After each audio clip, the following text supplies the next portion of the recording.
following show contains conservative posturing, radical Christian ideas, and may offend pagans, Wiccans, Islamic fundamentalists, and other unenlightened individuals. Callers and guests may be subjected to brash and offensive comments by the hosts and any other type of bullying tactics available. But that's okay. We know why you're here. This concludes this test of the emergency broadcast system. Tonight is April 12th, 2009.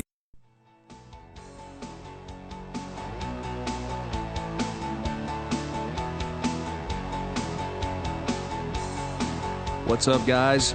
Jay Scott in the house. T-Dog, representing. You're listening to World of the Unexplained on KFNX News Talk 1100 AM in Phoenix, Arizona, and worldwide on the web and at OmniSoundRadio1.net. Tonight, great episode. We have a strange topic, but, you know, we always do here because we're that kind of fun. You love us for that. Tonight we have a Dr. Joye Pugh. She is a writer, and if you go to her website, it's www.drjoye, that's JOYE.com, and you can check out what we're talking about. But she's written a couple of books, and the one we're going to be, I guess we can jump from book to book, but one of them is Antichrist, the cloned image of Jesus Christ, and the other one is a book, Eden 666. We'll be talking about all this wonderful stuff and more tonight. So without further ado, Dr. Joye, how are you tonight? I'm fine. How are you doing tonight? I'm doing great. Thanks for coming on the show. Well, I just was so excited when I got the email from you about the possibility of being on your show because I think it's just one of the best that's on the radio right now. Oh, my gosh. You actually listen to us. I'm sorry. Thank you so much, though. That's a we good appreciate feeling. it. We don't get that compliment often. No. Well, you've worked mighty hard for a long time to make your show really good. We have, and I appreciate that. Now, I've listened to some of the other interviews out there that you've been on to kind of get a vibe because I don't have a copy of the manuscript, and I'm seeing different things. One thing that I have heard other interviewers ask you, and so I'm going to start there at the same point, they say there's a lot of chronology that you have to understand in your writing to understand how you got there. So I'm going to let you start and kind of guide us through this water. Well, you have to understand that when there are so many topics involved in end-time prophecy, you can't really just go to one source and be able to really plot out as to what's going to happen. It requires being able to look at the broad picture. And because I've been trying to do this for now almost 40-something years, it's been kind of easy for me because I started out with a very basic understanding of what end-time prophecy was going to be like. And I began to look for the pieces of the puzzle. And, of course, throughout going, to school and getting my degrees and things like that, it led me to other disciplines that allowed some understanding in some areas that maybe if you were studying, let's just say, religion, you may not have an understanding of maybe the mind and different types of things as far as science and biogenetics and physics and all the other kinds of things that really have to be understood to be able to put the whole picture in perspective. And I've been blessed to have the opportunity to be able to do the research so that it is not hard once you see it all in one book. And that was my biggest goal, was to be able to take all these little tidbits of information that are all out there and try to put it in one book so that the person would be able to either read my work or now I have a new audio edition of Eden that's just come out that's an abridged edition and it's updated that just came out in January, and you can listen at it. But the intent was that you wouldn't have to go to all these different disciplines and read all these books that I have had to read for the last 40 years and do the research, that you could go to one book and be able to understand what happened in the Garden of Eden that is a parallelization to what the end times are going to be. And if you understand Eden and the process of the parallelization of a dual history between Satan and God all the way down through all of history, that it will manifest itself in the end times. And I truly believe, because of my research, that we are the last generation, we are the final generation, and that we're seeing everything come to pass as was predicted from the biblical standpoint of Revelation, Ezekiel, Daniel, and the other prophets. Now, what you're in Georgia, correct? Yes, I'm in South Georgia. Okay, our neighbor to the south, we're in North Carolina. Yeah, see there, guys, in Arizona. See North Carolina, Georgia, South. Anyway, I don't know. I do that sometimes. Most people can tell by my voice. Yeah. Now, usually get away with saying, I'm like from New England or somewhere. New York, right? Now, the question I want to ask: how does you know how religion is in the Bible Belt area? How do people in your church and in churches in the South take to some of the discoveries that you've made?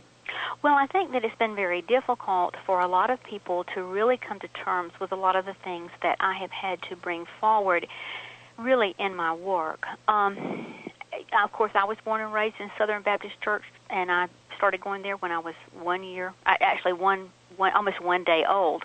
It was in the week that I was born, and I still go to that same church. In fact, I played the organ this morning and sang in the choir at that same little church. And when I first started talking about, especially the thing about cloning, no one had ever heard, first of all, of any kind of thing being cloned other than maybe something in the scientific realm, a book or whatever. So when I began mentioning these kinds of things, I think that many people were taken back. Now, after, we have the dolly, and that's been very well known, and now we're talking about people having cloned babies, and most people will come up to me and go, how did you know this all these years ago? What prompted you? And I said, well, it was just that having really done the research and seeing how I felt like that Satan could not come into this world as a human being, because if he was going to be just a human being or go into a human being, he would have to deal with something called a soul. And that didn't make sense to me because I had done research so much on exorcisms and seeing that demons had been cast out of individuals, that if Satan were to try to inhabit a body with a soul, that he would constantly having to be able to fight against that person's own spirit and soul, and any time he could be exorcised out. And the Bible never mentions that he's having any kind of war going on as the Antichrist within himself. So I began trying to think, well, how is it that this man could come to power and people would not know that it was the Antichrist, that they would really be thinking he's the Messiah? And one day I had really just been looking at some things in regard to what Hitler had been doing. Sure. And I came across some Shroud of Turin information and the Spear of Destiny and things like that, and I was able to kind of start putting little pieces together as to how that particular cloth had wrapped Jesus. And, of course, there was a lot of controversy, and there was very little really known about it and very talked about it when I first started doing my research on the Shroud, which was way back like in 1996. And so to be able to get my hands on that information, it was very hard to do because living in South Georgia, we didn't have like computer networking, and I didn't have access to a computer. In fact, I didn't have internet access until, this is terrible, but 2005. Wow. But you do have the Georgia Guidepost down there, though, right? Oh, yes, that's that's true. quite unusual, but they don't really tell you too much about the Shroud of Turin, but they do tell you what I think that the powers that be that run everything are planning for us to have to encounter in the next couple of years. Let me jump in here a second, Joy, if you don't mind. Now, we talk to people all the time. We talk to Tom Horn. We talk to he follows a Nephilim kind of idea, and I know that you go into that as well. Yes. Help me out, guys. Throw me some names here. Who was the guy we had on? This guy, Marzulli. Yeah, L.A. Marzulli. Okay, yes. Uh-huh. Yeah, Lynn Marzulli. It's the same idea, the Genesis 6 idea. Right. And I think that you kind of follow that in what your beliefs are. And do you tie it into the UFOs the same way they do? Well, I really do this from a very biblical standpoint, and that's interesting because the genre of what my book is actually in is science and religion. Like I say, most people feel like that the two don't go together, but I absolutely prove that they do. And I am like those two men that you just mentioned in the fact that the Bible does specifically tell us that in Genesis that the sons of God did come upon the daughters of man, and they did produce what was called giants, and those giants had children and those kinds of things. So there was a mixing that was going on that really led to the Lord actually bringing about the great flood to get rid of that evil agenda that was going on before the great flood, before Noah and the flood. And so I try to parallel and show that the flood itself is very important for us to be taking note of in this generation, because not only the prophets, but Jesus himself said that you'll be able to discern the times, because the times will be like it was in the days of Noah. And so when you look at the fact that there were Nephilim, there were giants, there were fallen angels, they were mating with women, that scenario is being seen a lot in the UFO abduction field. And, of course, I have done a lot of consultations as far as people who have been abducted and have seen UFOs and that kind of thing. And the parallelizations of the two seem quite the same, in that there is something coming into people's bedrooms, and the majority of times, if it's not some scientific thing like being poked down the nose with something or whatever, there's a lot of sexual activity that seems to be taking place, even to the fact that some of the abductees will mention that they were pregnant and then they were not pregnant, and then they were actually shown some child that was in some kind of liquid that looked weird and unusual.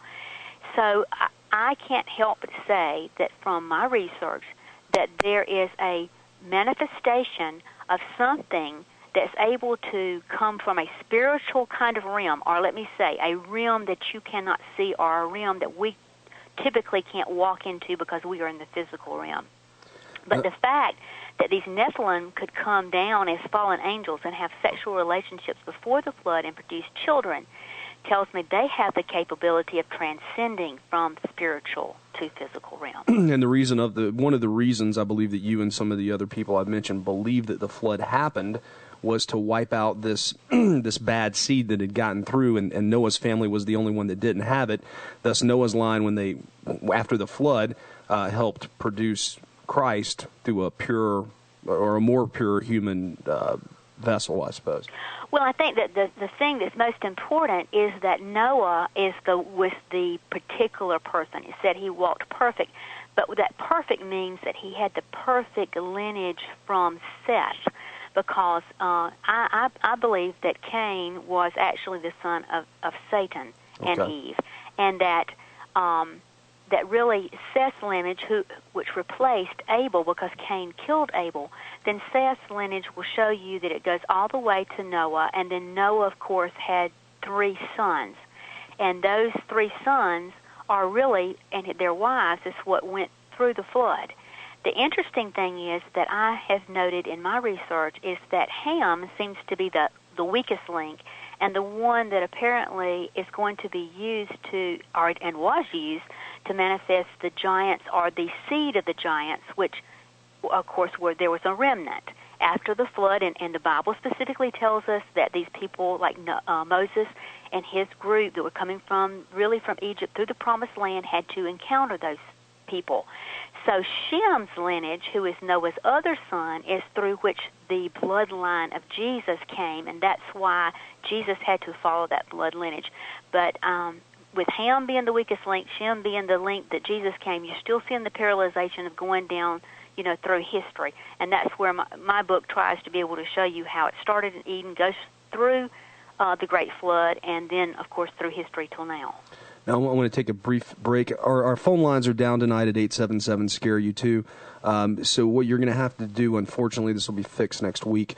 If you want to speak with Dr. Pugh, you're going to have to email us here at the show at worldoftheunexplained@gmail.com, worldoftheunexplained@gmail.com, and we will voice your questions to Dr. Pugh over the remaining show. You're saying, or the implication is that when Eve met with the serpent in the garden, that she mated with Satan and had Cain. Now, it talks in the Bible about Cain going off to the land of Nod, and then you kind of really never hear from him again. What happened? Well, he actually marries, and he has a lineage. And that particular lineage actually is where I believe the fallen angels actually manifested the hidden knowledge and the hidden geometry and the hidden secrets that have really been archaeological finds as far as ancient capabilities of learning astrology, astronomy, mathematics, and really all the types of metalworking and things like that, because you find that they were very involved with the fallen angels, and that it seems after the flood that same aspect of Ham's lineage seemed to follow the knowledge that Cain's lineage had.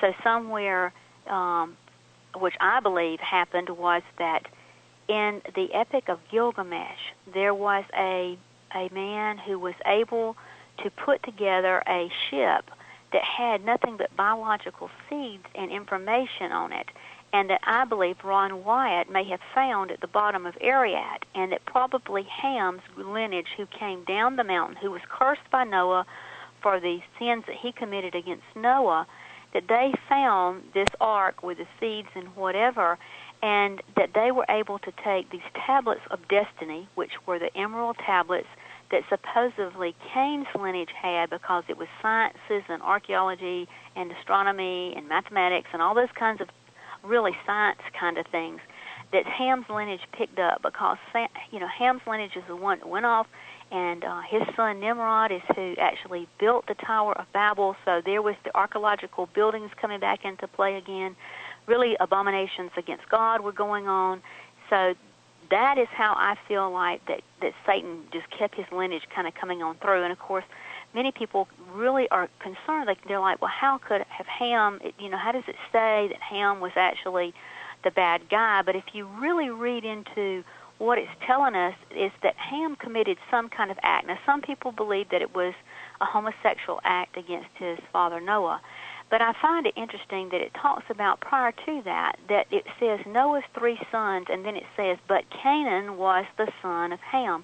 Almost like that maybe Ham had a relationship with Noah's wife. And it's interesting because in the Bible, Noah's wife is never mentioned. The other thing is, it looks like that Shem and Japheth were actually brothers, but they were not true brothers to Ham.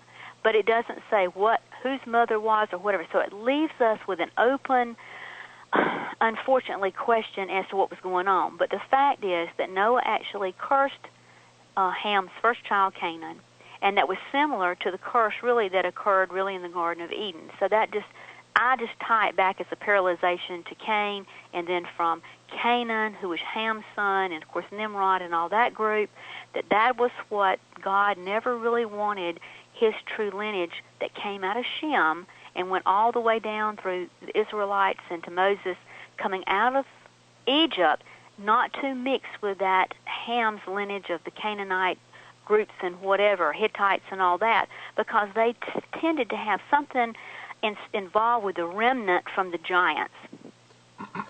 Go ahead.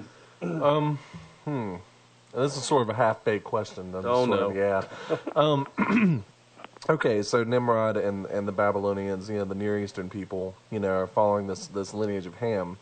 What about at the point with the, oh my gosh, the Assyrian destruction of the 10 tribes of Israel, and then the captivity of the other 2 tribes, where they're brought over into Babylon and involving Cyrus the Great? I mean, what's the connection there? Do the Ham line and the Shem line kind of cross back over at that point when they're taken over to the Near East? This is how this is kind of explained out. Most people think that the Israelites or Hebrews were really Jews.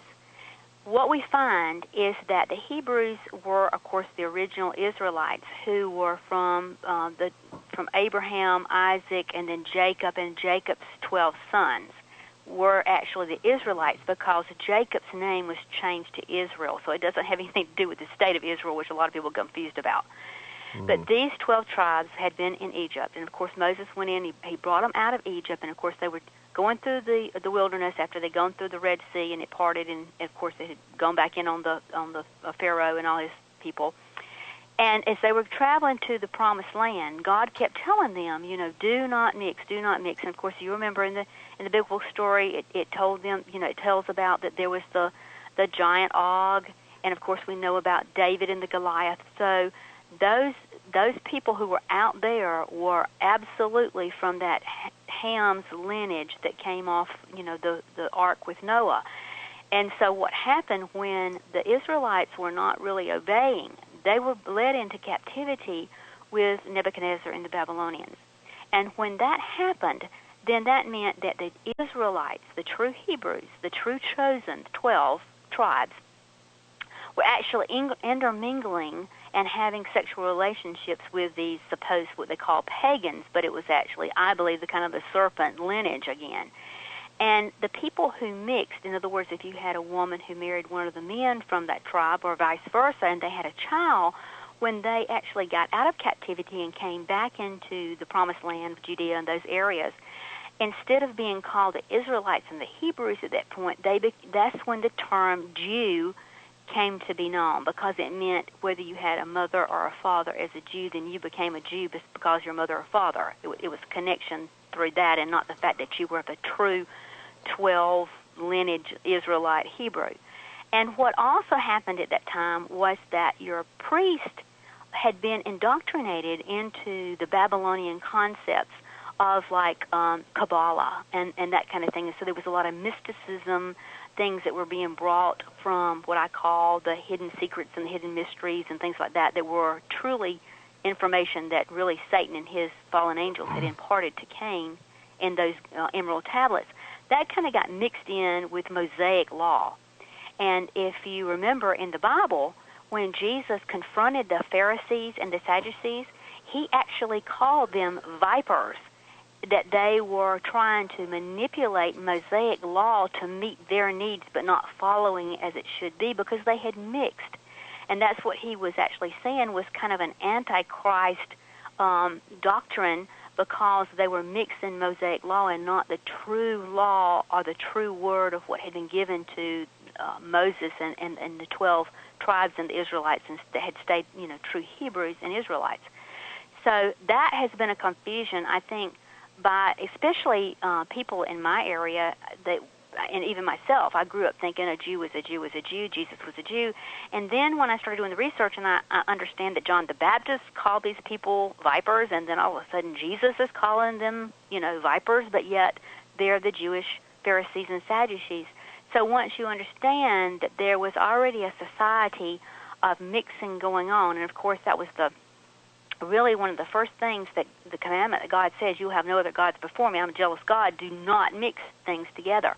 And through the course of history, when mixing occurred, let's just take the King Solomon, who rose to great fame and power, very wealthy, very wise. Dr. Joy, I'm going to have to stop you and cut you off here. We're coming up on a hard break. Okay. But I do want to get back into this. I also want to find out, what are the Merovingians doing to the soil, one. Number two, I'll explain that joke later. Number two, what is going on with what's going on with Cain? Is he still alive? Is he still out there? Is he wandering somewhere?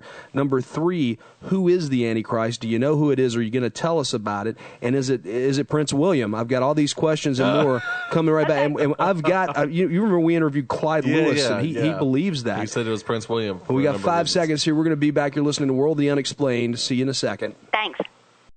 And we're back. World of the Unexplained. Tonight we got Dr. Joye Pugh. Our phone lines are down. We're going to get that fixed next week.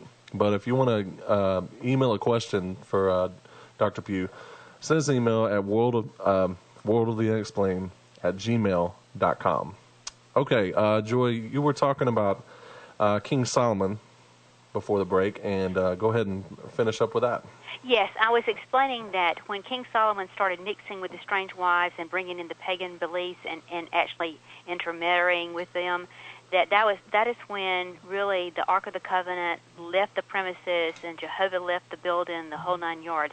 So what we were talking about earlier about mixing and how really the Israelites were supposed to stay separated and that kind of thing, but that's through history is how this information and all this parallelization with the serpent lineage and the true lineage has run through history, paralleling themselves. Now, is Cain, the question I have, is Cain still alive? It talks about in the Bible where God marks him and this, that, and the other. No one can touch him. Yeah, is Cain still out there somewhere? Well, it's interesting that you mention this, because in the Bible it tells us the lineage of Cain, but it never tells us the age that any of those people died. It does not tell you how old they were or anything about them other than that they had children and what the names of the children were. Now, I typically will say that if Cain had have been a type of, let's say, giant, just as the giants were, that when the sons of God came upon the daughters of men and they had the children, there's a possibility really that Cain could have been a type of giant. If that had happened, when the giants died, according to the Epic of Gilgamesh, their flesh died, but their souls became demonic demons that walked the earth. In other words, they were already in a fallen state, so there was nothing else that they could do. So that could be the reason of that, and it could be that it was just that it's not important. I don't know, but it's interesting to me that all the other people in the lineages of Seth on down showed their ages and, what the children were and when they were born and when they died, that kind of thing. But nowhere in the Bible does it say anything about Cain, how old he was, the whole 9 yards. Okay. If these giants or mixed demonic beings were privy to a lot of technological knowledge and so Very on and so much forth, would it be possible then that some of them wouldn't be, might be able to survive the flood somehow using their technology? Well, if there was flesh involved, it said in the Bible that all flesh really perished, that all flesh perished. If there was not flesh involved, for example, if you were a fallen angel and you were in a spiritual setup, if you were, let's say, manifesting yourself in the flesh, then, of course, you were making it look like you were fleshly, but you really were not. And we see in the Bible many times where these angels appeared and they looked like men and that kind of thing. That kind of situation would be a whole different ballgame. But if there was any flesh itself involved, for example, with the giants, they would have perished, in the flood. But at the same time, it's just interesting because the fact that the Bible stays silent on that. So, it does leave you wondering, are there something that's still out there that did not perish, and is not considered the breath? Because in Noah's little section there in Genesis, it keeps talking about anything that had the breath of life. And I typically believe that the breath of life was what really made Adam so unique, was that he was giving a soul, a spiritual soul that lived within a physical body. And it does mention several times about the breath of life, those with the breath of life. And if Cain was some way involved, different because he was, Satan's son, there could have been something different about that. But like I say, the Bible is silent on that, and it does leave a little red flag to really kind of ponder in your mind. Now, the Merovingian tale is basically that Christ did not die on the cross, but actually survived the crucifixion, left town, and had kids, right?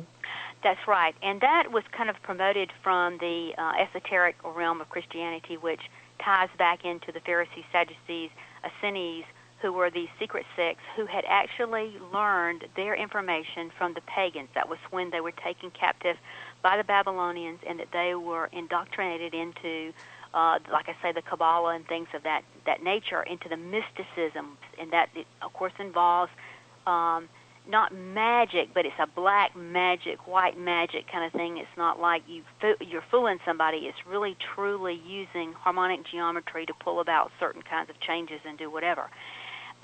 Their particular secret societies who ran from, like, the Essenes right on down through history tend to have always known that Jesus really was the Son of God. The problem was that they were expecting somebody to come riding in there on that donkey that day, proclaim himself to be King of the Jews, and actually take them to a point of world dominion, taking over the Romans, the whole 9 yards. And when Jesus told them, I haven't come to be a conquering Messiah, I have come to save mankind, and you've got to love your neighbor, and my kingdom is not of this world. Well, they didn't want to hear that, because they wanted a materialistic setup.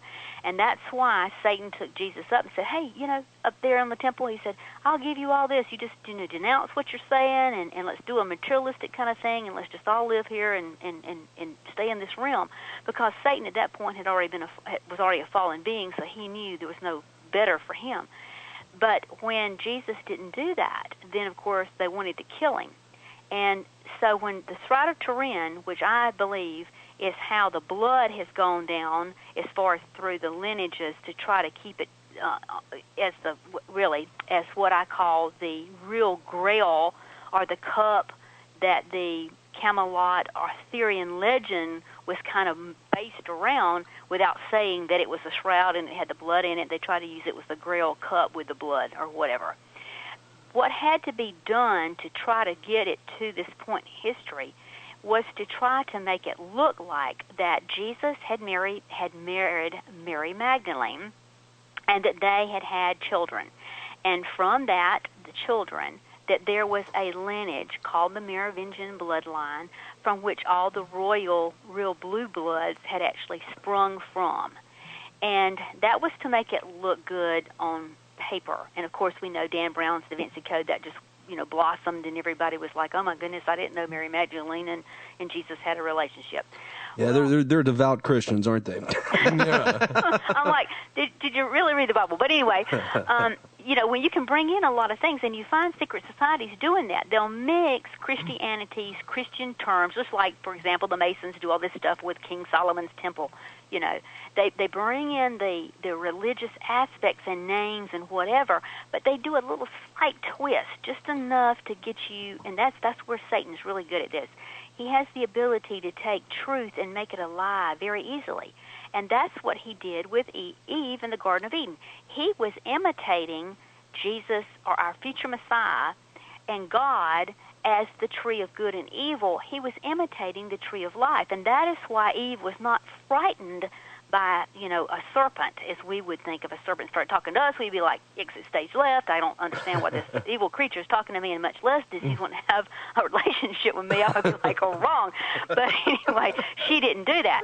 So that tells you that she was trusting him. She thought he was godlike. She thought his information was correct, the whole 9 yards. And so I see that the same kind of thing is being used through the secret societies all the way down, really from the Essenes, who were from those priests who actually went underground, became parts of the Knights Templar, who went back and found the cloth of Edessa that the Christians had actually hidden there, because the cloth that Jesus was buried in, we know, was a linen cloth that wrapped his body, and it truly has the imprint of Christ on it, front and back. It is a huge, beautiful cloth, and it really is quite revealing as far as what really happened at crucifixion. And these Knights Templar were very aware that's what it was. And so there are Arthurian legends that were written about Camelot, was to bring back paradise on earth, to be able to bring the once and future king from a man back to a child. And if you really read all this little stuff, you understand the doublespeak that's going on. What the intent was to get their hands on all the relics, which they did, and they also stole the cloth of Edessa. They kept it within the Knights Templar, and it moved, through the secret societies. You've got the Knights Hospitaller, who were actually the kind of the cover for the Knights Templar when King Philip went after them and tried to destroy them for being parts of heresy and things like that. And at the same time, they got really engrossed in things going on with the Vatican. And then you see the Rosicrucians and the rest of them that began to manifest from this secret society and this understanding and this knowledge. And then you understand that from that was the Illuminati, which kind of rule the world now. But they had to show that there was, on paper, a possibility that the king that they would bring back alive, which would be King Arthur, according to the Arthurian legend, that he would be the once and future king, that he would live again in Camelot, the whole 9 yards. So they had to have a blood lineage to show that. And, of course, if you do the research, and there's plenty of people who've done research on the royal family, they tie them back to the Merovingians. And the most perfect setup for that was the marriage of Princess Diana and Prince Charles, because that brought together the Stuart and the Windsors, and in a way that had never been brought before ever in the history of the Blue Bloods. And the intent was to bring about a king. Well, interesting enough, their first son, William, which is William, with the last 3 letters of his name, I am, gives you a little bit of an understanding why Princess Diana always called him Wills. She would never call him William. There was a reason for that. because she was actually used, and she told the world, she was very open about it when all this started coming down and everything. She knew that she was fixing to be like taken out of the way, and she was screaming, I think, to us, and most of us were sitting there going, poor lady, or whatever, and she was saying, these people are vipers. They are serpents. She was using the term to tell you the lineage. She also said over and over, I was used as a birthing chamber. I was taken as a lamb to slaughter. She kept saying these things. Even during the time that she was pregnant with William, she threw herself down flights of stairs. She tried to kill herself and the baby. Now, that's kind of, it's written up, but you got to look for it to find about all this. They began to give her medicine and trying to keep her, focused in the public. And when she began trying to talk, her first bodyguard, I believe she told him, and he ended up dead. He was killed. And I think that was the first thing, to keep your mouth shut, woman, or we're not going to put up with this. But the bloodline had to show through the Merovingians, because at first they want people to believe that the son of Princess Diana and Charles, who is William, would have the rights to walk into the temple in Jerusalem one day and profess to be from the lineage of King David, because the Sanhedrin, again, who were like the Pharisees, Sanhedrin were the scribes and Pharisees, Sanhedrin, Essenes, that kind of group, they have reformed over in Israel, and their first and foremost thing is to rebuild the temple. They've not even been a sect or whatever since for like 1,600 years. They didn't exist. Sure. So now they've reformed, and after they had put together their, what are we going to do for these next couple of years? It is to build the temple. They've got all the priesthood, wear, all the sacrificial stuff, even the red heifer. They've got all that lined up. They've got everything. They even built a little small scale of what the temple is to look like out in the desert. They've also identified where the markers are for the old temple that was there in Jerusalem. It sits right side of the Dome of the Rock. It's not in the Dome of the Rock. It will sit right next to it.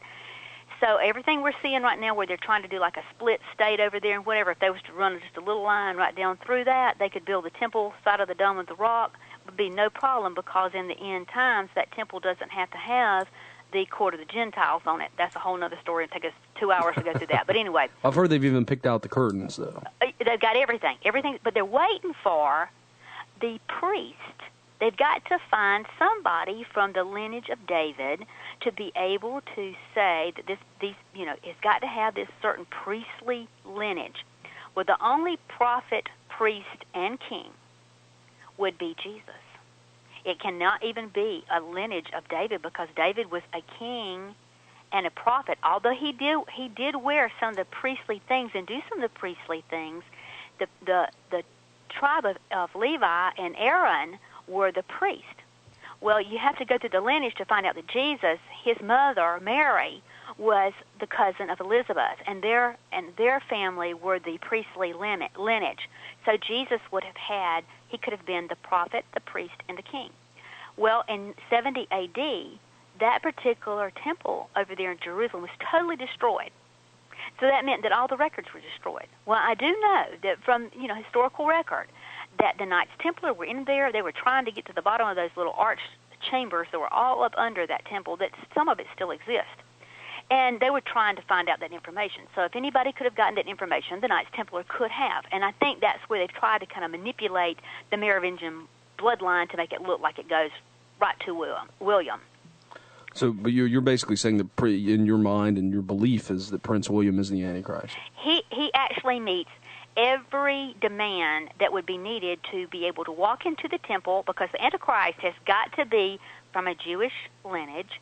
He has got to be a prophet, priest, and king to be able to step in there and say that. He's got to be a Messiah for the Jewish people who are studying, still believe in Judaism, who are not, Messianic Christians.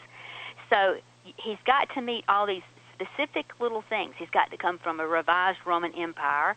He's got to have the financial means to bring about, what is going to happen as far as what the Bible says with his capability and whatever.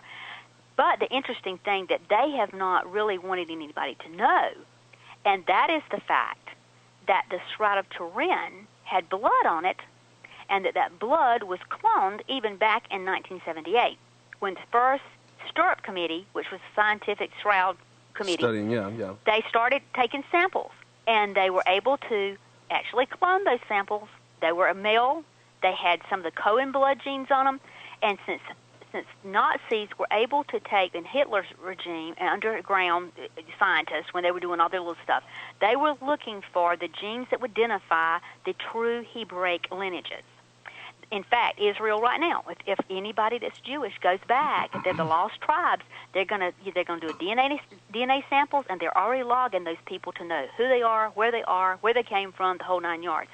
They're tying all this stuff back together. So it was the perfect setup when you start looking at what does Revelation say about the end times Antichrist. And it says he will be in the image. And the word image, you just keep hearing image, image. John the Revelator just said the Antichrist was an image. The Greek translation for that is pneuma. And that is the strangest word for life in the entire New Testament.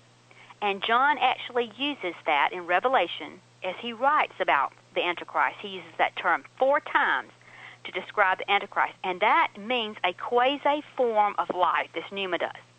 It actually translates from Greek into our word name. It's called icon, and they used it E-I-K-O-N, and of course our icon is I-C-O-N. But that would mean like a statue of a famous person. And for so long, people tried to say, oh, well, it's going to be a beast system, it's going to be a, that we're going to make a robot, and it's a big computer, and that's where they got really confused. But if you really look at it, it's an artificial different type of human life. And the only artificial thing that we could do that would be similar to what would be life would be like what I was talking about earlier, in which you could actually form a clone that would not have a soul. And when I did the research back in there, like I was telling you, it was saying that God breathed the breath of life into Adam, and he became a living soul. Sure. Well, in the Jewish Talmud, there is ancient references to creatures that were called beasts, which actually lacked the nesma, which was the breath. They looked like humans, they talked like humans, the whole 9 yards, but they did not have a soul within their body. So, perfect vehicle. If we could take and clone that, and then at the right time, Satan enter into it, then he would not have that breath of life to fight that soul that you and I have within our bodies. And so, looking at the timelines, I began to see that there was a similarity in the timelines. But at the same time, even when William was born and I was already figuring out how that was going to come to pass, I began trying to get people to draw me images of what he would look like as a man. And, I had great artists trying to give me what they thought William would look like when he got older. And we did some drawings and stuff, and already from the time he was a child, we were able to see that there was going to be some similarity, and I kept saying he's going to have to look like the Shroud. He will have to look like the Shroud because the Shroud is going to be what the false prophet, which is the Vatican Church, with a pope named Peter the Roman, which is the last prophetic pope of the St. Malachi prophecies. And that's the one that's next after Ratzinger, right? That's right. It's the last pope. And his name will be Peter, and no other pope has ever taken the name of Peter. So Jesus and Peter, when Jesus died, Peter supposedly took over. This way, Peter will relinquish the unified and world religion, one world religion, back to the true owner of the priest, prophet, and king. When he stands in the temple proclaiming himself to be God, he will be in the image of God. The Vatican, as the false prophet, according to the Bible, is the one who gave him life and breath and allowed him to speak. That's because they own the Shroud. And that is why so recently they have been just wanting all the blood samples to be returned, and they got really mad because they didn't realize that in 1968 those blood samples supposedly were taken off and people were already doing research and that kind of thing. They're trying to get that stuff back, saying it belongs to the Vatican. You don't have the right to use it for whatever. And that's one reason why they took the shroud and did not show it these last couple of years. Just took it off the display, wouldn't let anything be known. But what's been going on underhandedly, they've been doing a lot of things to the shroud. And, of course, the timeline was to try to make the shroud look like it was not authentic. Dr. Joye, carbon dating. That was a joke. They took a piece of that shroud where they knew it had been burnt. They knew the carbon dating was going to be screwed up. It's absolutely got like little threads of another one that sure. Yeah. That has nothing to do with true linen. And the people that allowed it to be taken there knew that was going to screw up those particular, or skew it, where it was not going to be right. And they turned around and let them take that, and then they let them believe that cloth was actually like a middle-age kind of painting. Dr. Joye, I hate to cut you off, but we've got to go. We're on our last minute. drjoye.com, that's JOYE.com. Check out our books there. Would you please come back? I would love to be back on your show. I'll shoot you an email, and we will talk soon. Thank you so much for being on the program tonight. Thanks again for having me. Thank you. You have a good night. You too. Bye-bye. And that was Dr. Joye Pugh. That's some interesting stuff, I know. man. There was like so many questions going on, but it's like there's no time. We could defininly have her on for like 3 hours and exactly. be talking about stuff. There's at least 6 different questions I would have asked her. I agree. But c'est la vie. Well, guys, this is Jay Scott. You're only JD DJ on this show. This is Trey Lackey, coming from Kernersville, North Carolina, a small town where we talk about big things. Mr. Clements.